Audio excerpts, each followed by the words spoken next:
পরীক্ষা করেন।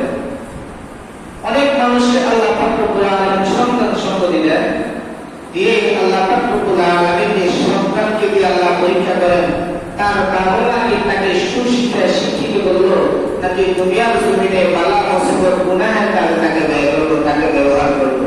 কোরআন শরীফে আল্লাহ পাক রব্বুল আলামিন বলেন ওয়ালামু আন্নামা আমওয়ালুকুম ওয়া আওলাদুকুম ফিতনা ওয়া আন্নাল্লাহা ইনদাহু আজরুন আযীম।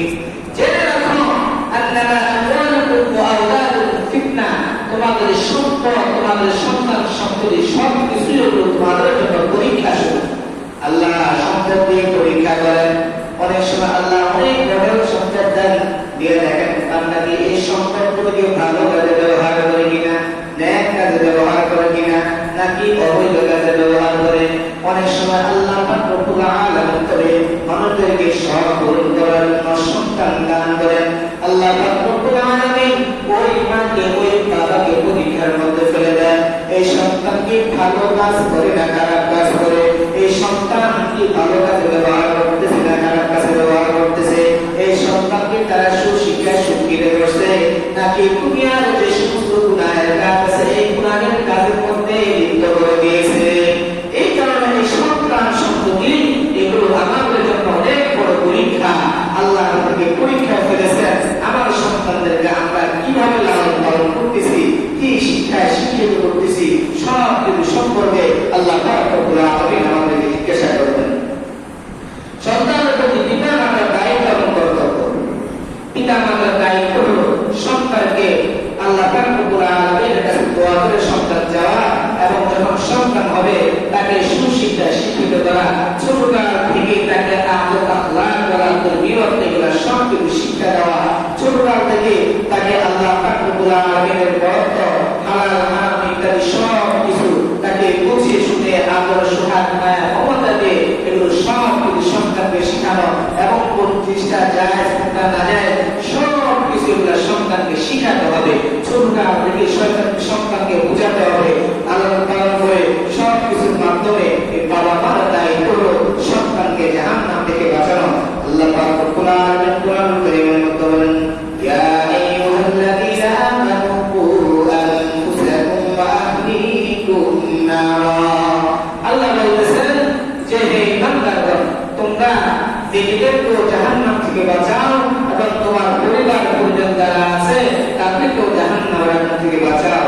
কারণ আমার সন্তান যদি গুনাহগার হয়ে যায়, আমার সন্তান যদি মদখোর হয়ে যায়, আমার সন্তান যদি জুয়াখোর হয়ে যায়, আমার সন্তান যদি জিনাখোর হয়ে যায়, আমার সন্তান যদি অবৈধ পথে চলে যায়, আমার সন্তান যদি দ্বীন থেকে বিচ্যুত হয়ে যায়, নামাজ থেকে বিচ্যুত হয়ে যায়, আমার সন্তান যদি ইসলাম থেকে বিচ্যুত হয়ে যায়, আমার সন্তান যদি ইসলামের সব কিছু ছেড়ে দিয়ে সেই ইহুদি নাসারা যারা আছে তাদের আদর্শ লালন পালন করে, কিন্তু আল্লাহ পাক রব্বুল আলামিনের কাছে আমাদের প্রত্যেকেরই জবাবদিহি করতে হবে। রাসূলুল্লাহ সাল্লাল্লাহু আলাইহি ওয়াসাল্লাম হাদিস শরীফের মধ্যে বলেন আলা কুল্লুকুম রাঈন ওয়া কুল্লুকুম মাসউলুন আন রাইয়াতিহি। তোমরা প্রত্যেকেই রক্ষক দায়িত্বশীল এবং তোমাদের এই দায়িত্ব সম্পর্কে আল্লাহর কাছে জিজ্ঞাসা করতে হবে। এই হাদিসের ব্যাখ্যা করা হচ্ছে ওয়া রাজুলুন রাঈন আলা আহলি বাইতিহি, পুরুষ হলো তার পরিবার পরিজন যারা আছে প্রত্যেকের দায়িত্বশীল। তার পরিবার যারা আছে প্রত্যেকের দায়িত্বশীল, দায়িত্ব হলো পুরুষ। এরা পুরুষ তার দেখাশোনা করতে হবে এবং এবং তার এই দায়িত্ব সম্পর্কে আল্লাহর কাছে জিজ্ঞাসা করা হবে।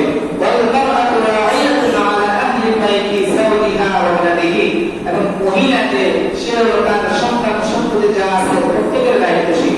পরিবার মধ্যে সন্তান সম্পত্তি যারা আছে, ছেলে যারা আছে প্রত্যেককে দেখাশোনার দায়িত্ব এটা হলো মায়ের।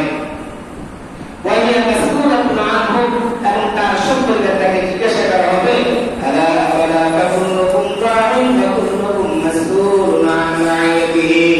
আল্লাহ রাসূল সাল্লাল্লাহু আলাইহি ওয়াসাল্লাম বলেন প্রত্যেকে তবে তোমরা তোমাদের দায়িত্ব সম্পর্কে আল্লাহর কাছে জবাবদিহি করতে হবে। মাকেও জিজ্ঞাসা করবে তোমার মেয়েটা এমন ধরনের কাজ করে, বাবা তুমি বাসায় আছো না তুমি বাসায় ছিলা, সব কিছু জানা, সব কিছু বুঝতে বুঝলা, তাহলে তোমার মেয়েগুলো বেপরদা হয়ে গেল, তোমার মেয়েগুলো ইসলাম মোতাবেক চলাফেরা করে না, তোমার মেয়েগুলো নামাজে হলো না, তোমার মেয়েগুলো আদর্শবান হলো না, তোমার সন্তানদেরকে কেন তুমি সুশিক্ষায় শিক্ষিত করলে না, কেন এই ভালো কাজটা শিখাইলা না, কেন খারাপ কাজ থেকে বিরত রাখলা না? এই কেন আল্লাহ রব্বুল আলামিনের কাছে মায়েদের জবাবদিহিতা করতে হবে।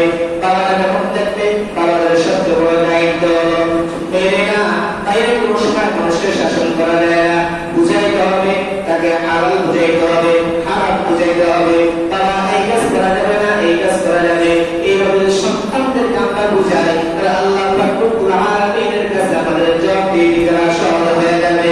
আর ওই সন্তানটা যদি ইসলাম ছেড়ে দেয়, কোরআন হাদিস ছেড়ে দেয়, ইসলাম মোতাবেক চলাফেরা না করে দিন থেকে পিছু হয়ে যায়, আমি যতই আমল করি, যতই কিছু করি না কেন, আল্লাহ সরকার আমাদের আল্লাহর কাঠগড়ায় আমাদের দাঁড়াইতে হবে। আল্লাহর কাঠগড়ায় কি করতে হবে? দাঁড়াইতে